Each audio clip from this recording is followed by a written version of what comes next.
Okay, so for chapter 8 and watching the video from the TED Talk, I'm going to talk mostly about the terminal and instrumental values, what's different about them, what they mean, and then tie it into the argument that she gave to us today. So, terminal values, to me, and what I got from the chapter is they're more of the feelings.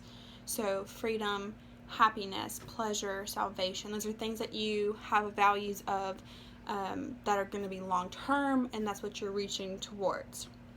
The instrumental values are the values that you use currently and in the future to continue to meet those end results.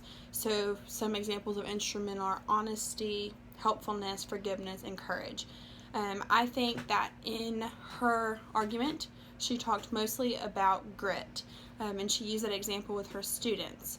All of the students were capable of achieving good grades.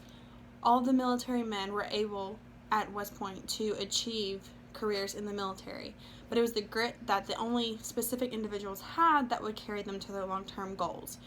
So for the students' example, their grit was the instrumental value. Their hard work was the instrumental value, and their determination was the instrumental value. The terminal value was to be a good student. So they use those instrumental ones together collectively to get to the terminal values.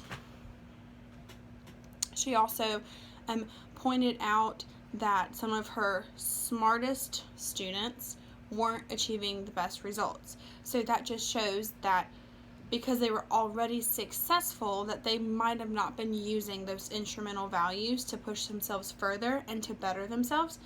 So they might not have had the ambition. They might not have had the obedience, the self-control that the other students whose grades were a little bit lower may have had these instrumental values to push them towards those terminal values to do better in class.